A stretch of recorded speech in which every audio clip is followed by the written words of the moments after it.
नमस्कार मुलांनो, leaf for word कडून मी आहे तुमची होस्ट आणि दोस्त स्वरूपा आणि दर आठवड्याला आम्ही तुमच्यासाठी घेऊन येतो स्टोरी सेशन. तर पुन्हा एकदा आजच्या या स्टोरी सेशन मध्ये मी तुमचं स्वागत करते. आज आमचं हे तुमच्या सोबतचं चौथं सेशन आहे. मागच्या सेशन मध्ये आपण लायब्ररीच्या पुस्तकातील द फार्मर्स वेल आणि the golden touch of Midas या गोष्टी पाहिल्या. त्या गोष्टीतले कठीण शब्द त्यांच्या अर्थासह समजावून घेतले. तसेच फ्लॅशकार्डच्या माध्यमातून farmer, court, God, hand, finger या शब्दांशी निगडीत काही शब्द पाहिले आणि त्याचबरोबर त्यांचा अर्थ देखील जाणून घेतला. आजच्या सेशन मध्ये आपण फ्लॅशकार्ड बघणार आहोत. तसेच लायब्ररीच्या पुस्तकातील 2 मजेशीर गोष्टी सुद्धा ऐकणार आहोत व त्या गोष्टींवर आधारित काही प्रश्न देखील बघणार आहोत. या अशा स्वरूपाच्या प्रत्येक सेशन मध्ये आपण बऱ्याच नवीन आणि मजेदार गोष्टी शिकणार आहोत. तर चला मुलांनो, सुरू करूया आजची इंग्रजीची जादुई सफर. तर सुरुवात करूया लायब्ररीच्या पुस्तकातील पहिल्या गोष्टीने. आजच्या गोष्टीचं नाव आहे two cats and a monkey. Once upon a time, there lived 2 cats near a village. They were close friends. They played together, ate together, slept together, and went everywhere together. One day, they realized that there was not enough food left for both of them. So they decided to go out in search of food. After a while, they found a loaf of bread.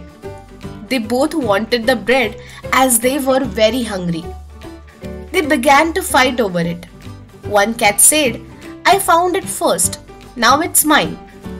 Another cat said, "No, I found it first. Give it to me." A monkey who was sitting on the top of the nearby tree was watching this fight. He thought it would be great if I get that bread. It looks so yummy. He came to the cats and said, "Friends, why are you quarreling? I will settle your fight." Both cats agreed to his proposal. The monkey split the bread into 2 uneven pieces. One piece was large and the other piece was small. So he ate a portion from the larger piece. But this made the other piece larger. So he took a bite from the other piece and slowly, in this manner, the monkey ate the whole loaf of bread. It climbed back up the tree, laughing at the cats. 2 foolish cats weren't able to eat anything. Moral of the story is when 2 people fight, the third one always gets profited. चला तर आता बघूया या गोष्टीचा अर्थ आपल्या भाषेत. आता पहिल्यांदा या इंग्रजी गोष्टीमधील प्रत्येक ओळ मी वाचणार आहे आणि त्यानंतर त्याचा आपल्या भाषेत काय अर्थ आहे ते आपण बघूया. 2 cats and a monkey म्हणजे काय? 2 मांजर आणि 1 माकड. Once upon a time there lived 2 cats near a village. कोणे एकेकाळी एका गावाजवळ 2 मांजरी राहायच्या. They were close friends. त्या दोघी एकमेकींच्या जवळच्या मैत्रिणी होत्या. They played together, ate together, slept together, and went everywhere together. त्या एकत्र खेळायच्या, एकत्र खायच्या, एकत्र झोपायच्या आणि सगळीकडे एकत्र जायच्या. One day they realized that there was not enough food left for both of them. So they decided to go out in search of food. After a while, they found a loaf of bread. एके दिवशी त्या दोघींकडेही खायला अन्न नव्हते. दोन्ही मांजरी अन्नाच्या शोधात निघाल्या असताना त्यांना एक पावाचा तुकडा मिळाला. They both wanted the bread as they were very hungry. त्या दोघी भुकेल्या असल्याने त्या दोघींनाही तो ब्रेडचा तुकडा हवा होता. They began to fight over it. त्यामुळे दोघींमध्ये भांडण सुरू झाले. One cat said, "I found it first. Now it's mine." एक मांजर म्हणाली, "हा पाव माझा आहे. मी हा आधी बघितला होता." Another cat said, "No, I found it first. Give it to me." तर दुसरी मांजर म्हणाली, "नाही, हा पाव मी आधी बघितला. मला देतो." A monkey who was sitting on the top of the nearby tree was watching this fight. He thought, "It would be great if I get that bread. It looks so yummy."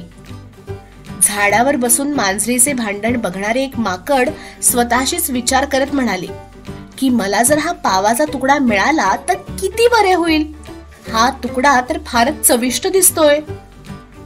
He came to the cats and said, "Friends, why are you quarreling? I will settle your fight." मैत्रिणींनो, तुम्ही का भांडत आहात? मी तुमचे भांडण मिटवतो. Both cats agreed to his proposal.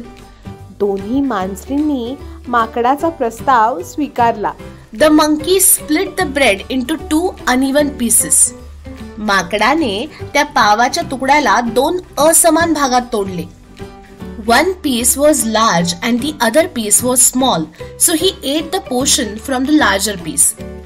त्यामुळे पावाचा एक तुकडा मोठा आणि दुसरा तुकडा लहान राहिला. दोन्ही भाग समान करण्यासाठी त्या माकडाने पावाच्या मोठ्या तुकड्याला थोडेसे खाल्ले.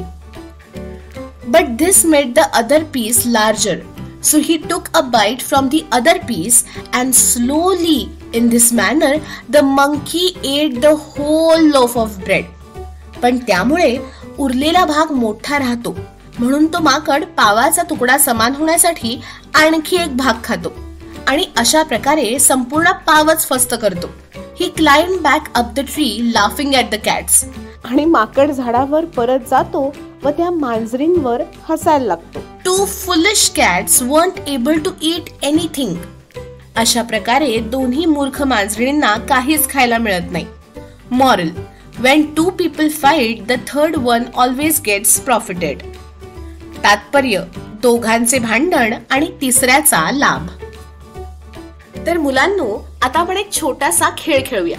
या खेळामध्ये काय करायचं तुम्हाला, तर इंग्रजीमधील वाक्य मी तुम्हाला वाचून दाखवेन आणि त्या गोष्टीचा अर्थ तुम्हाला तुमच्या भाषेत एकमेकांना सांगायचंय, म्हणजेच तुमच्या वर्गमित्रांना सांगायचंय.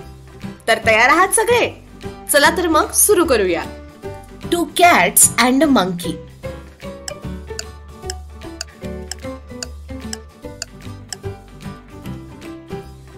Once upon a time, there lived 2 cats near a village.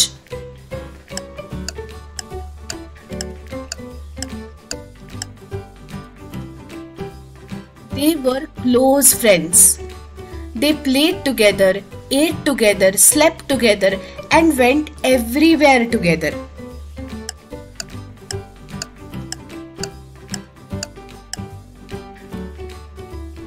One day they realized that there was not enough food left for both of them, so they decided to go out in search of food. After a while, they found a loaf of bread.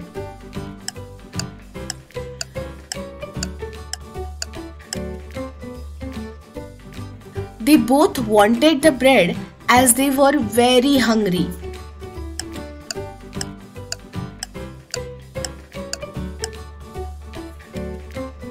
They began to fight over it.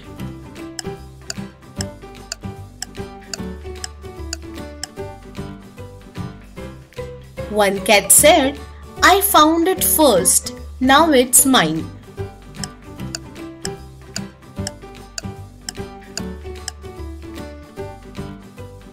Another cat said, "No, I found it first, give it to me."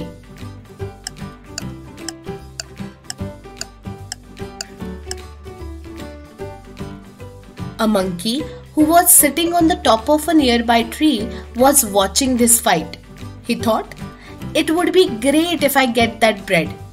It looks so yummy."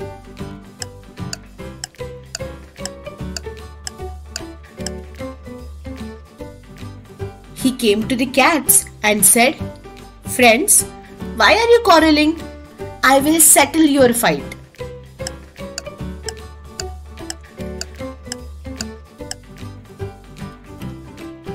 Both cats agreed to the proposal.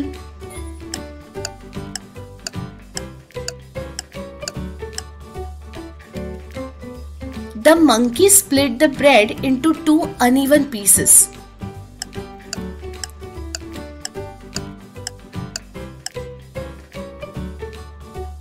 One piece was large and the other piece was small, so he ate the portion from the larger piece.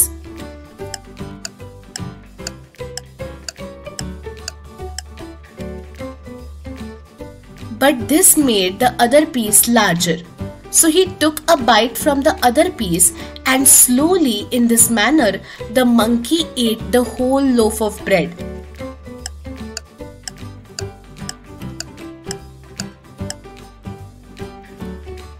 He climbed back up the tree, laughing at the cats.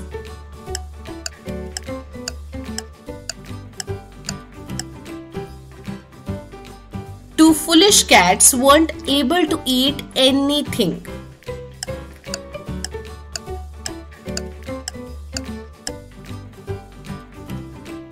Moral: when two people fights, the third one always gets profited.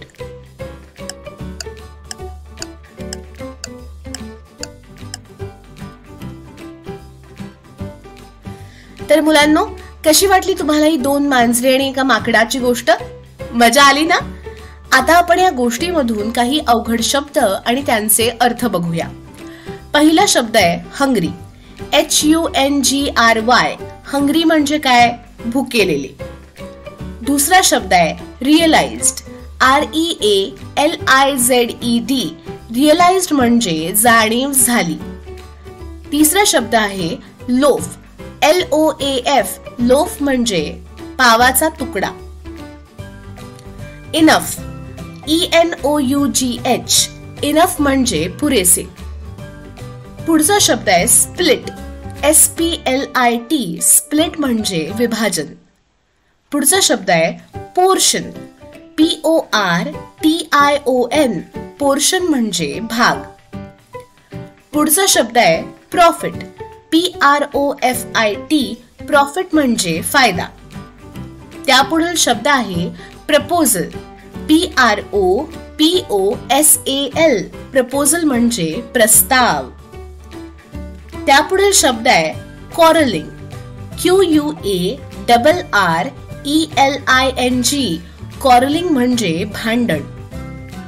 त्यापुढील शब्द आहे settle. SETTLE. Settle म्हणजे मिटवणे. पुढचा शब्द आहे together. TOGETHER. Together म्हणजे एकत्र. पुढचा शब्द आहे अनइवन. UNEVEN. अनइवन म्हणजे असमान. या शब्दांचा योग्य उच्चार व अर्थ तर तुम्हाला कळाला. चला तर पाहूया या गोष्टीवर आधारित काही प्रश्न आणि याची उत्तरं तुम्ही मला या गोष्टीच्या पॅराग्राफच्या मदतीने द्यायची आहेत. पहिला प्रश्न आहे what did the two cats find while searching for food. आणि यासाठीचे पर्याय आहेत A. A loaf of bread. B. A basket of fruits. आणि C. A bottle of milk.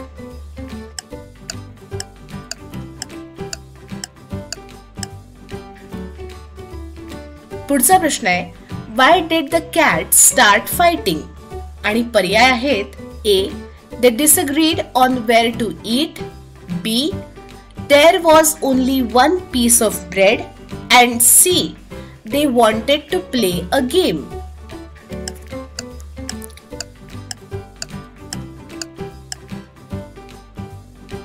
पुढचा प्रश्न आहे Who proposed to settle the fight between the two cats? A. A wise owl. B. A clever dog.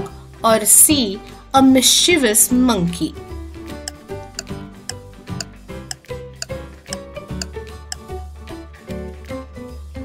चौथा प्रश्न आहे How did the monkey manage to eat the entire loaf of bread? A. He tricked the cats and took it away. B. He divided it into two equal parts. And C. He kept taking bites from one piece until he finished it.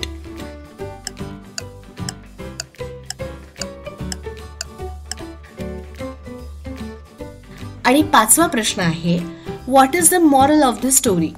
A. Cats should not fight over food. B. Monkeys are smarter than cats. And C. When two people fight, the third one always get benefited.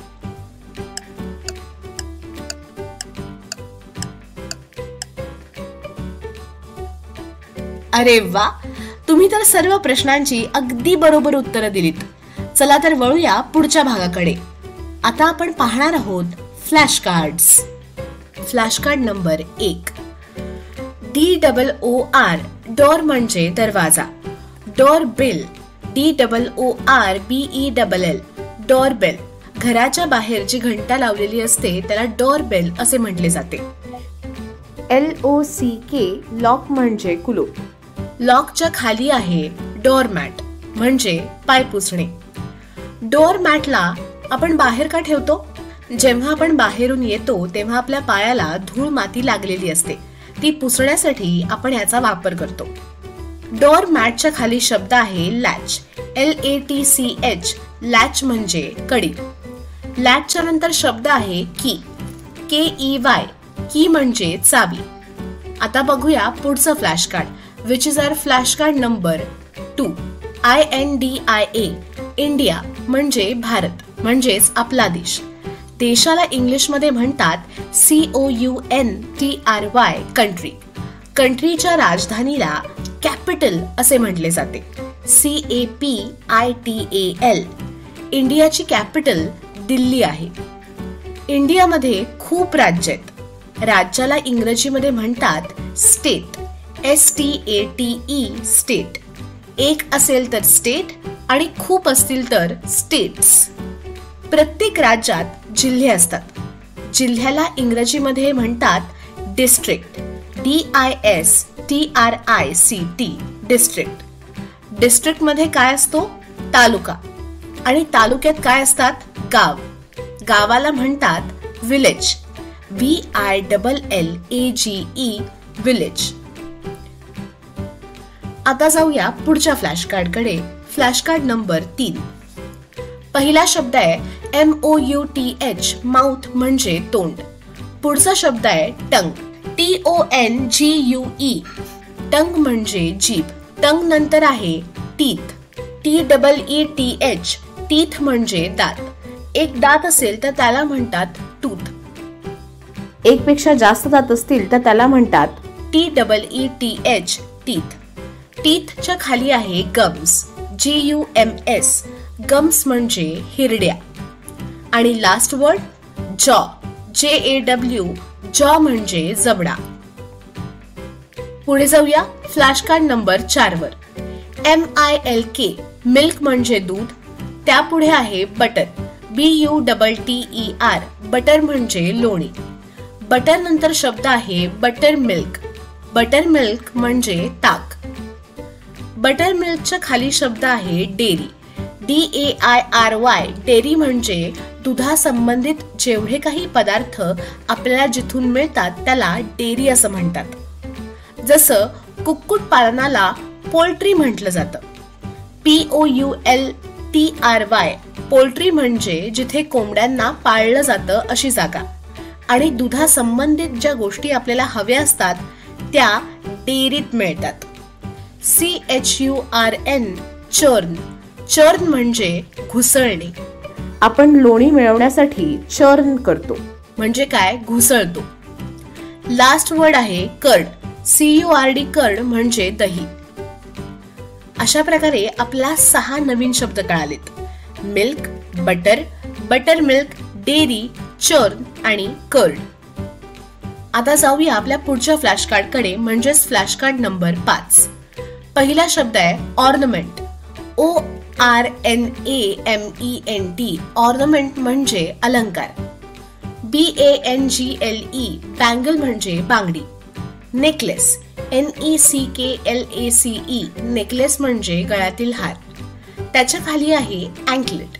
ANKLET anklet म्हणजे पैंजण. पैंजणाला anklet म्हणतात कारण ते अँकलवर घातले जाते. चला तुमच्यासाठी एक exercise. पायाच्या कुठल्या भागाला अँकल म्हटलं जातं आता हे तुम्हाला सांगायचंय. तुमच्यासाठी पुढचा शब्द आहे तो म्हणजे नोज रिंग. नोज रिंग म्हणजे नथ. आणि शेवटचा शब्द आहे इयरिंग. EARRING इयरिंग म्हणजे कानात घालायचा अलंकार किंवा कानातले. या शब्दांचा योग्य उच्चार आणि अर्थ तर आपण पाहिला. चला तर पाहूया लायब्ररीच्या पुस्तकातील अजून एक गोष्ट. या गोष्टीचं नाव आहे the golden egg. Once upon a time, a farmer had hen that laid one golden egg daily. The egg provided enough money for the farmer and his wife to support their daily needs. The farmer and his wife continued to be happy for a long time. But one day, the farmer thought, why should we take just one egg a day? Why can't we take all of them at once and make a lot of money? The farmer told his wife his idea, and she foolishly agreed. Then the next day, as the hen laid its golden egg, the farmer was quick with a sharp knife, and he killed the hen and cut its stomach open, hoping to find all its golden eggs. But when he opened the stomach, there was nothing inside. The farmer quickly realized his foolish mistake and cried over his lost resource. As the days went on, the farmer and his wife became poorer and poorer. Moral: never act before you think. चला तर बघूया या गोष्टीचा अर्थ आपल्या भाषेत. The golden egg. Once upon a time, a farmer had a hen that laid one golden egg daily. कोणे एकेकाळी एका शेतकऱ्याकडे रोज सोन्याचे अंडे देणारी एक कोंबडी होती. The egg provided enough money for the farmer and his wife to support their daily needs. त्या अंड्यातून शेतकरी आणि त्याच्या बायकोला दैनंदिन गरजा भागवण्या इतके पुरेसे पैसे मिळायचे. The farmer and his wife continued to be happy for a long time. यामुळे शेतकरी आणि त्याच्या बायकोने खूप काळ सुखात घालवला. But one day, the farmer thought, why should we take just one egg a day? पण एके दिवशी त्या शेतकऱ्याने विचार केला की आपण रोज एकच अंडे का घेतो? Why can't we take them all at once and make a lot of money? आणि का आपण सगळी अंडी एकाच वेळी घेऊन खूप सारे पैसे कमवू नयेत? The farmer told his wife his idea and she foolishly agreed. शेतकऱ्याने आपली ही कल्पना आपल्या बायकोला सांगितली आणि तिनेही कोणताही विचार न करता मूर्खासारखे हो म्हटले. Then the next day, as the hen laid its golden egg, the farmer was quick with a sharp knife and he killed the hen. नंतर दुसऱ्या दिवशी त्या कोंबडीने जसे अंडे दिले तसे शेतकऱ्याने धारधार चाकूने कोंबडीला मारले. And cut its stomach open, hoping to find all its golden eggs. But when he opened the stomach, there was nothing inside. पोटात अजून सोन्याची अंडी असतील या आशेने त्याने पोट कापले तर त्याला पोटात काहीच दिसले नाही. The farmer quickly realized his foolish mistake and cried over his lost resource. शेतकऱ्याला लगेचच आपली चूक लक्षात आली आणि तो झालेल्या नुकसानाबद्दल आक्रोश करू लागला. As the days went on, the farmer and his wife became poorer and poorer. पुढे जसे दिवस सरू लागले तसे शेतकरी आणि त्याची बायको अधिक गरीब होत गेले. Moral: never act before you think. तात्पर्य: विचारपूर्वक कृती करा. मुलांनो, आता या गोष्टीचा अर्थ समजला ना तुम्हाला? आता हीच गोष्ट तुम्ही एकमेकांना समजावून सांगायची आहे. जशी तुम्ही पहिली गोष्ट एकमेकांना समजावून सांगितली ना, अगदी तसं. चला तर मग सुरू करूया. गोष्टीचं नाव आहे the golden egg. Once upon a time, a farmer had a hen that laid one golden egg daily.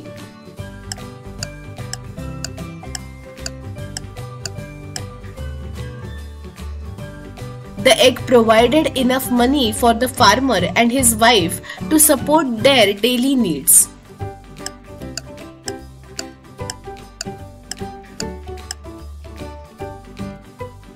The farmer and his wife continued to be happy for a long time.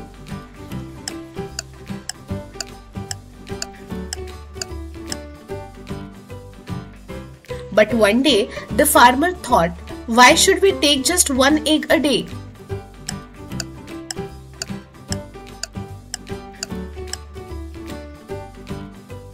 Why can't we take them all at once and make a lot of money?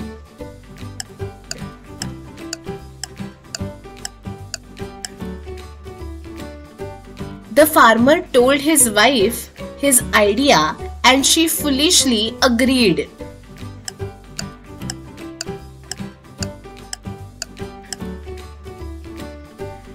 Then the next day, as the hen laid its golden egg, the farmer was quick with a sharp knife and he killed the hen.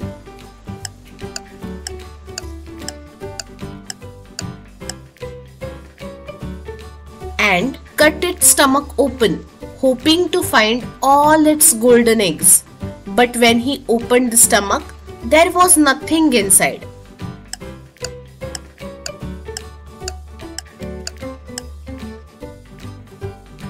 The farmer quickly realized his foolish mistake and cried over his lost resource.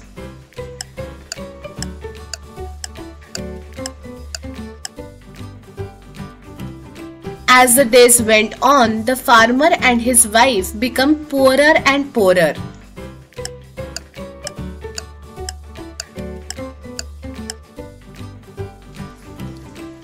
Moral: never act before you think.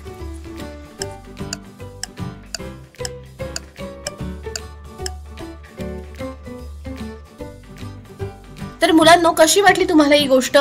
मजा आली ना? आता आपण या गोष्टीमधून काही अवघड शब्द व त्यांचे अर्थ बघूया. पहिला शब्द आहे कंटिन्यूड. CONTINUED. कंटिन्यूड म्हणजे चालू ठेवले. पुढचा शब्द आहे आयडिया. IDEA. आयडिया म्हणजे कल्पना. पुढचा शब्द आहे लॉस्ट. LOST. लॉस्ट म्हणजे गमावले. त्यापुढचा शब्द आहे थॉट. THOUGHT. थॉट म्हणजे विचार केला. पुढचा शब्द आहे शार्प. SHARP. शार्प म्हणजे धारदार. पुढचा शब्द आहे प्रोसिडेड. PROCEEDED. प्रोसिडेड म्हणजे पुढे जाणे. त्यापुढील शब्द आहे प्रोव्हाइडेड. PROVIDED. प्रोव्हाइडेड म्हणजे पुरवले. त्यापुढील शब्द आहे क्विकली. QUICKLY. क्विकली. क्विकली म्हणजे पटकन. त्यापुढील शब्द आहे रिअलाइज्ड. REALISED. रिअलाइज्ड म्हणजे जाणीव झाली. त्यापुढील शब्द आहे रिसोर्स. RESOURCE. रिसोर्स म्हणजे साधने. त्यापुढील शब्द आहे स्टमक. STOMACH. स्टमक म्हणजे पोट. त्यापुढील शब्द आहे सपोर्ट. SUPPORT. सपोर्ट म्हणजे आधार. आणि शेवटचा शब्द आहे KNIFE. नाईफ. नाईफ म्हणजे सुरी किंवा चाकू. या शब्दांचा योग्य उच्चार व अर्थ तर तुम्हाला कळाला. चला तर पाहूया या गोष्टीवर आधारित काही प्रश्न आणि याची उत्तरं तुम्ही मला या गोष्टीच्या पॅराग्राफच्या मदतीने द्यायची आहेत. पहिला प्रश्न आहे, what did the hen provide to the farmer and his wife daily? पर्याय आहेत A. Silver eggs, B. Golden egg, का C. Diamond egg.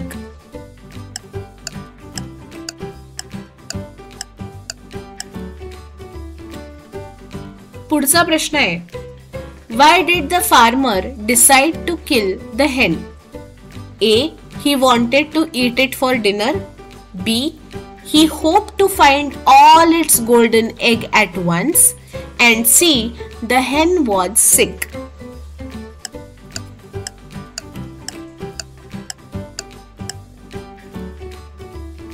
पुढचा प्रश्न आहे, What did the farmer find when he opened the hen's stomach? A. Golden eggs, B. Silver coins, and C. Nothing.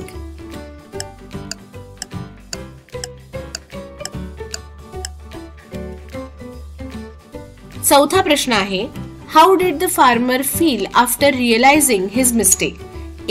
Happy, B. Proud, C. Regretful.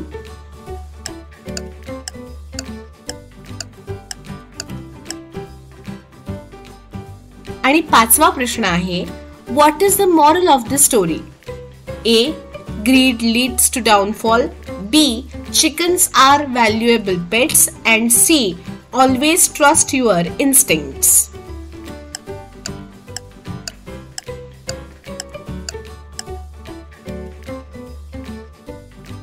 अरे वा, पुन्हा एकदा तुम्ही सर्व प्रश्नांची उत्तरं अगदी बरोबर दिलीत. तर मुलांनो, कसं वाटलं तुम्हाला आजचं हे सेशन? नक्कीच तुम्हाला आजचं हे सेशन आवडलं असेल. जर तुम्हाला आजचं सेशन आवडलं असेल तर तुमच्या प्रतिक्रिया कमेंट बॉक्समध्ये लिहायला अजिबात विसरू नका. आजच्या सेशनमध्ये आपण फ्लॅश कार्डचे शब्द बघितले आणि लायब्ररी पुस्तकामधील नवीन 2 गोष्टी सुद्धा वाचल्या. त्यावर आधारित प्रश्नांची उत्तर देखील तुम्ही मला दिलीत. तर आजचं आपलं हे सेशन इथेच समाप्त होतंय. भेटूया पुढच्या सेशनमध्ये. तोपर्यंत हसत रहा, खेळत रहा आणि अभ्यास करत रहा. थँक्यू.